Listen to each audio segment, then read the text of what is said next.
povo de Deus! Nesse vídeo a gente vai falar sobre o contrato de mandato. E toma cuidado, porque é mandato, com T de tatu, viu? Mandado é aquele que o oficial de justiça leva na casa da pessoa e ela não quer receber. O contrato de mandato operacionaliza um negócio jurídico de representação. Realizado o contrato de mandato, permite-se que o representante atue em nome e no interesse do representado. E assim ele pode gerir um negócio, pode demandar interesses, pode administrar um bem e pode praticar atos em nome do seu representado. O instrumento de realização do contrato de mandato é a procuração. Procuração não é o contrato, mas a partir dela você tem um instrumento que te permite provar a sua condição de procurador, de representante. Lá no artigo 654, o legislador civil estabelece os requisitos que precisam estar contidos numa procuração.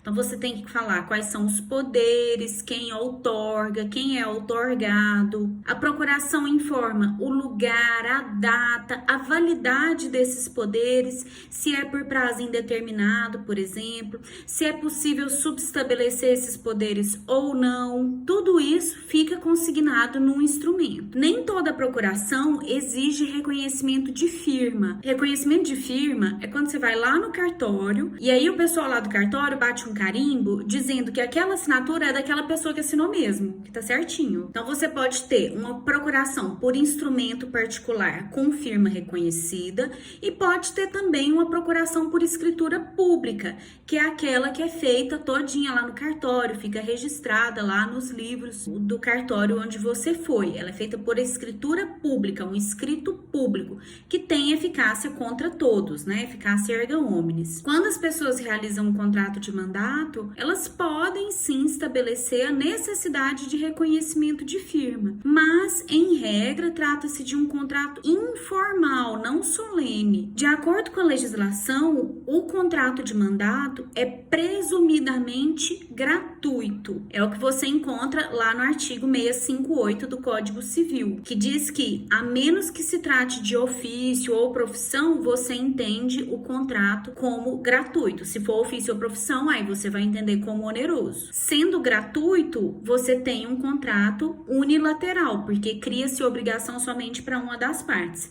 Mas havendo onerosidade, a gente fala em contrato bilateral imperfeito. É um contrato personalíssimo que depende da identificação da pessoa que você contrata. Então, quando você contrata, por exemplo, um advogado, uma advogada para te representar em uma ação, aquele trabalho não pode ser desempenhado por qualquer pessoa no escritório. É aquela pessoa. Tanto que, se esse advogado, se essa advogada quiser transmitir esses poderes para outro colega que às vezes trabalha até no mesmo escritório e queira ou necessite olhar o processo e acompanhar também, ele precisa fazer um subestabelecimento. O subestabelecimento é o documento público ou particular por meio do qual o representante passa os poderes dele, passa essa possibilidade de exercício desses poderes de representação para outra pessoa. Então, suponha que eu tenha uma sócia no meu escritório e aí eu preciso que ela acompanhe também um processo durante a minha licença maternidade. Aí eu subestabeleço com reserva de iguais poderes, ou seja, eu tenho os meus poderes, continuo tendo os meus poderes de representação, tá? Eu reservo esses poderes para mim, mas eu subestabeleço para ela também acompanhar o processo. Quando um advogado ou qualquer outro representante em contrato de mandato não vai mais representar essa pessoa e ela quer passar esses poderes para um terceiro, ela subestabelece sem reserva de iguais poderes. Ou seja, eu vou entregar todos os meus poderes para você e não vou ficar com nenhum para mim. A gente fala em contrato de mandato com com a representação do advogado porque é o que está mais próximo da gente, mas tem uma série de possibilidades de representação em mandato. Quando você contrata um despachante, por exemplo, você pode contratar um representante para fazer as coisas em seu nome, para ir lá desenrolar o carro, para ir lá desenrolar um documento, desenrolar um DPVAT, qualquer outra coisa nesse sentido. Tem aquela procuraçãozinha que você assina para o correspondente da Caixa Econômica, para ele te representar lá e resolver suas pendências no banco, em contrato de financiamento. Todos esses casos são feitos por instrumento particular. Se não há necessidade de procuração por instrumento público, o subestabelecimento também é feito por instrumento particular. Então, o subestabelecimento segue a natureza da formalidade exigida para a procuração. A doutrina classifica os contratos de mandato quanto à origem em mandato legal, judicial ou convencional. O mandato legal é aquele que decorre da vontade do legislador.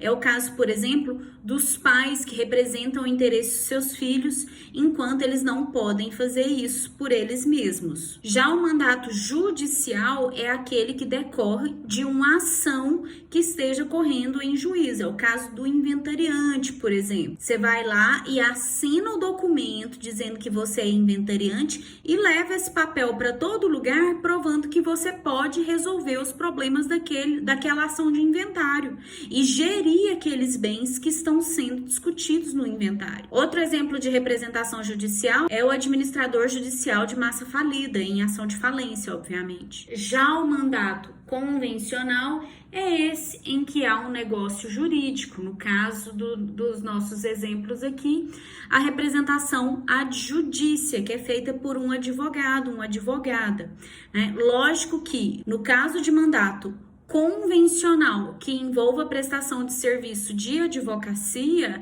a gente segue também o Estatuto da Ordem dos Advogados do Brasil. Então, não é só o Código Civil, você tem que ler lá o Estatuto para saber tudo que você pode fazer e que você não pode fazer. A doutrina cita uma série de outras classificações baseadas em outros conceitos, mas eu acho que não convém a gente falar delas porque são coisas que você consegue saber sozinho, tá? Por exemplo, você pode celebrar um mandato verbal ou escrito, pode ser expresso ou tácito. Então, essas classificações são muito recorrentes dentro do direito civil. Só de escutar os nomes, você vai acabar concluindo por você mesmo do que se tratam. Nesse ponto, é importante que você também leia as disposições pertinentes no código. Você vai perceber que o código praticamente é autoexplicativo. A última observação que a gente precisa fazer diz respeito à extinção do contrato de mandato, que você encontra lá no artigo 682 do Código Civil. O mandato pode ser encerrado pela revogação ou pela renúncia,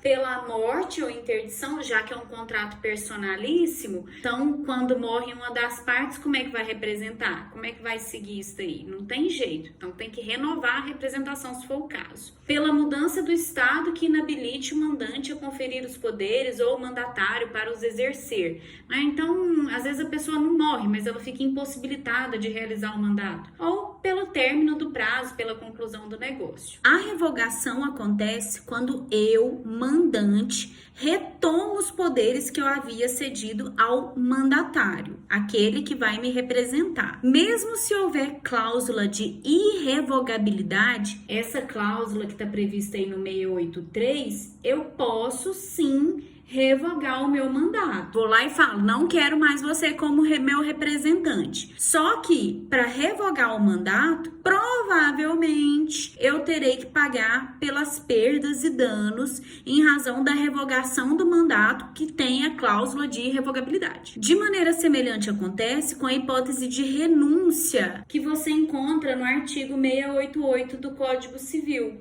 A pessoa pode renunciar ao mandato, mas se ela fizer isso de modo muito abrupto, sem conceder tempo para procurar outra pessoa que assuma esse mandato, aí pode haver determinação de pagamento de perdas e danos, né, de indenização em razão dessa conduta que foi muito intempestiva, que não deu tempo de resolver os problemas decorrentes daquela renúncia. Os aspectos gerais do contrato de mandato contrato que eu queria destacar com vocês são esses. Eu espero que você tenha gostado, que você aproveite, que você leia a doutrina também, leia o código a esse respeito, porque é um contrato importante, você com certeza vai precisar dele, tá bom? Um beijo pra você. Se gostou, deixa um joinha, um beijo, um comentário aí pra nós. Se não gostou, deixa também e até o próximo vídeo.